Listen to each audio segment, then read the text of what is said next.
Hey guys, so real quick, I recently put out this poll you can see on screen, and one of my friends voted. I cannot see what he voted for, so sorry if you voted, I can't see it, but just put what you voted for down in the comments and I might do that vid next week.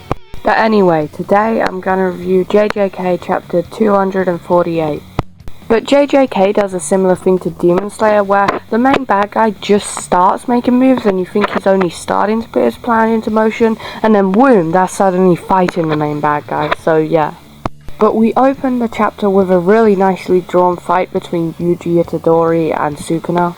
And considering Yuji can only fight in the most simplest form, just kicks and punches, he's holding his own pretty well.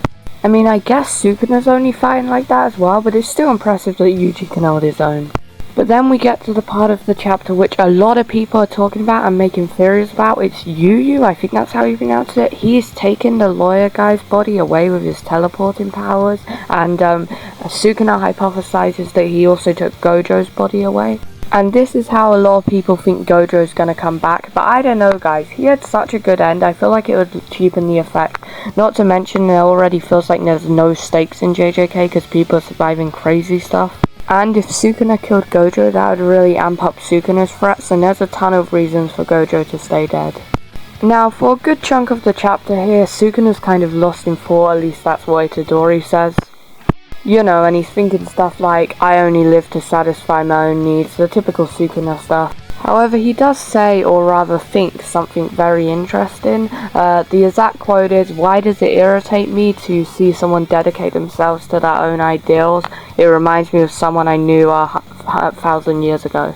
Now, I don't have the best JJK knowledge to really say who that person could be, and I also think maybe we don't know, and maybe that's just set up for Sukuna's backstory. That is, if we actually get his backstory and he doesn't just end up like Muzan. I gotta stop comparing JJK and Demon Slayer. JJK's 1,000 times better.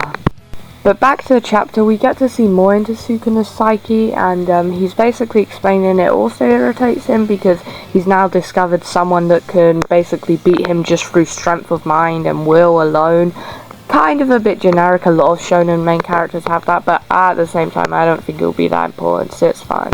And then the annoying little Kogon thing gives a massive and kind of scary plot twist that a player has added a rule to the culling games that Megami Fushiguro, aka Sukuna, can now begin the merger between Tengen and the population of Japan.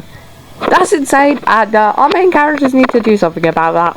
And it's also explained that this is some sort of failsafe, so if Kenjaku died, Sukuna could do the merging, and as we know, Osuku cut off Kenjaku's head, which I don't think he's dead, I don't think anyone does, but yeah. But this kind of ups Kenjaku a bit in my books, because when I think of some of my favourite villains, they're often known for how good their plans were, and Kenjaku didn't really seem to have the best strategy in mind, but this kind of shows that maybe he does a bit. Now we get a bit of interesting, I guess, lore, if you want to call it that, from this guy. I don't remember his name, I'm going to be honest. But he basically says that that Sukuna wouldn't commit mindless acts of jujutsu terrorism and wouldn't just annihilate all of humanity at any cost. And he even says that if they don't beat Sukuna, that's fine, just as long as they beat Kenjaku, which is pretty interesting, I guess I never really thought about it like that, but I guess Sukuna just wants to fight strong people. But I generally never thought of Sukuna like that. I thought he would be up for annihilating all of the human race, but apparently not. But then it kind of turns out, nope, I was right. He would annihilate all of humanity. I don't know why that other guy thought he wouldn't, because he goes on to say, I'll kill all of you, end the culling game, and then I'll start the merger. So, yeah, kind of what I expected. Shame, I thought he would have had a bit of depth, but Sukuna's still a cool villain. But then, right at the last second, Osuku shows up, and sorry if I'm pronouncing that name wrong. He attacks Sukuna, they clash in midair, and then he summons Rika and he crushes Sukuna. Obviously, he doesn't crush him to death, but yeah. I don't think Osuku will win this fight, because I have a feeling Itadori's gonna be the one to defeat Sukuna, but it could be, once again, like a Demon Slayer thing, where everyone has to fight the main bad guy to actually bring him down. Also, I guess this means Kenjaku didn't immediately live, and at least Osuku thinks he's dead, because I'm guessing he won't just leave Kenjaku, but I still don't think Kenjaku's fully dead. That would be way too easy. So yeah, that's the review. I'm now caught up to JJK. Bye. Thanks for watching.